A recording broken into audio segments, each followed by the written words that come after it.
You know, I will say this, Dr. Wren, if I may, forgive me, ladies and gentlemen, but this is something that's vitally important. I've been exceedingly blessed in my life. Most people fall down, I fall up. That's been my experience. And I have to tell you that I'm a fourth generation SAG member. I'm a fourth generation Screen Actors Guild member. And a fourth generation Actors Equity member. My paternal grandfather was the fifth black actor in Screen Actors Guild. His name was Troy Brown, and he signed a 7-year contract with David O. Selznick in 1936. He did a film called Nothing Sacred with Carol Lombard and Frederick March, which was a screwball comedy, wild success. And I just want to reference for a moment, Dr. Lena, I shared this with you a few weeks ago. We talk about the emails with Amy Pascal and Scott Rudin and many others.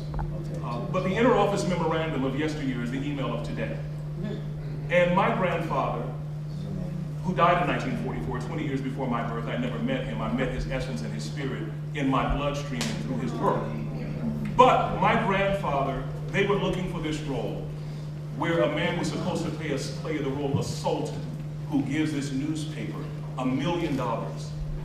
In the breakdown, in the inter-office memorandum from DOS, David O. Selznick, he sends to New York and says the actor needs to be able to go from low speech, low dialect, to Oxfordian English. Put on all the screen tests, go to Harlem, and find the actor dinges who might be right for the part. He referred to black people as dinges. Throughout 20 pieces of inter-office memorandum that I got from the Harry Ransom Library at the University of Texas at Austin, David O. Selznick's papers are there. 1942, my grandfather's going back to Broadway, recusing himself from his 7-year contract. I have a quote in the newspaper where he says, when I came back to Hollywood, after playing vaudeville all throughout the country in Canada and playing the London Palladium in London, he said, when I came back to Hollywood and to my contract, the roles were not what I thought they should be. So I'm going back to the boards. But there is a bright day for the Negro actor in motion pictures. He said that in 1942. 7 years later, we get James Edwards and Mississippi Poitier in the same year. The Commerce Department in 1948 did a report that Canada was being outspent by Black America, so they need to see themselves. That is the advent of Sidney Poitier. That is the advent of James Edwards. The next year, they were starring in motion pictures. Home of the Brave, No Way Out. So that's a bit of the history, and so it's in the bloodstream. And I try to desperately not allow myself to be devastated by the thing that blindsided our community called crack. I worked assiduously to avoid that. And all of those things that were pejorative in the community, I grew up in the rhythm section, for real. And so that stuff is in my bloodstream, and that was really the impetus for doing it, even beyond what I was seeing.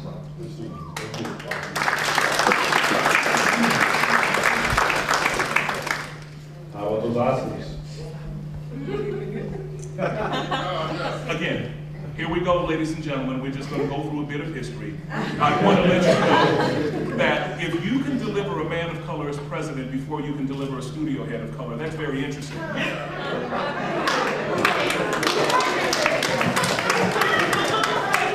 For those who don't know, the Motion Picture Academy today is what, I think 93% white, 77% male, average age 63. Which is one of the reasons why we see things like these weird, every once in a while you might have, say, 2 African Americans nominated, or rather win Best Actor in the same year, Halle Berry, Denzel Washington. And then of course that was what, 15, 12 years ago, whatever it was. And then this year have no actor nominated in one of the major acting categories. So it's a pretty sad story. The TV Academy is not much better. So anyway, so I'm hearing some very interesting takes on kind of where we are, where we've been in terms of this question. Doreen, you can give us some hope that technological changes, our youth generation, the advent of the internet, net neutrality notwithstanding, that possibly there are openings for people to be creative, independent productions, to do things that say aren't possible in the studio system or possible given the way networks currently operate. So is this a hopeful sign? I'm posing this to the whole panel. I'm trying to get a sense of where we are. I mean, are we actually making progress?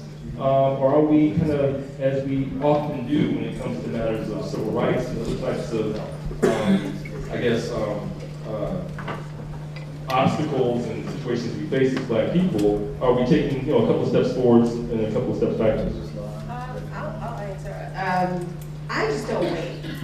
I've been a Writers Guild member for 20 years. The same meetings about diversity still continues, and the same argument keeps happening. We'll have a few writers or a few producers make some strides and then come back down. I mean, the fight continues to be in a position of power to make some more decisions, to have more Black people on television in positive roles, or just in television in general, or even in film. But I got tired of that. I really got tired of it. I actually, after writing Jump In, and it got produced, and I said, I'm gonna find a group of kids, I'm gonna see if I can pitch to Disney and say, these group of kids, multicultural, this is the way to go. And they said no. I found a group at NAPTI, and Nickelodeon said no. They hemmed and hawed about a group of kids. Maybe they were a little green, yeah, but once I said, I'm sorry, kids, and to the family, I cannot produce a show. Nobody will pick it up. They said, well, what if we had some money to produce a pilot? I said, I'm your writer.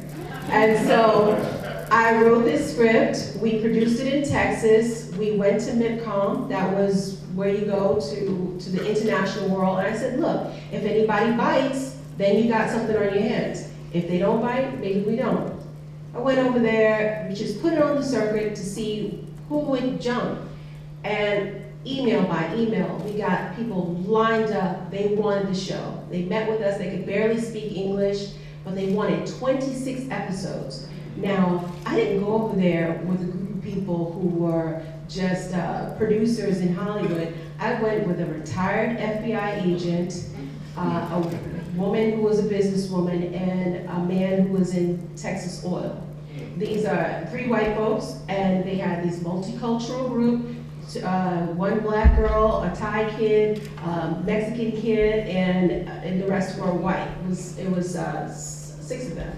So we lined up with these people from all over, Israel, Italy, Australia. They all wanted 26 episodes. We come back, we figured we have to raise $26 million for this thing, $12 million, I'm sorry. $12 million, they raised it. We created the show, went around the world, and eventually came back to Stars Kids and Family. Now I thought I would have, poked my chest out around Hollywood and said, look what I did. Well, I kind of got a slap on the wrist, sort of like, you don't do that sort of thing. You don't show people that you can produce a show, get viewers. That just doesn't happen. So, I mean, my friends and my peers praised me for it, but I thought I would become a showrunner. I wanted to be a showrunner. If you go through the ranks of being a writer, you go writer, story editor, maybe producer, maybe executive producer, and then you get your chance to create a show. That would have taken me years, if ever. So I was, by the grace of God. Oh, and I have something to also say. I am an alum of Mr. Robert Townsend. He's probably gonna be shocked, but and I was very, very inspired, and I'm very grateful for the moment you came to Baltimore. I was in college, and he filmed Meteor Man there. There was an audition. My boyfriend didn't want me to go because I had to wear a bathing suit. You might not recognize me with my clothes on.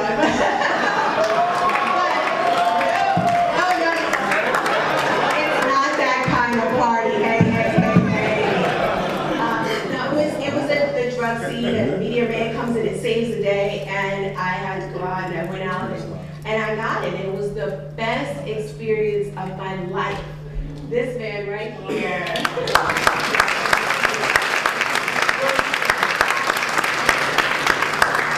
I was a writer, communications major, and this is what I wanted to do. And so when I heard that Robert Townsend was coming to Baltimore to do a film, I jumped.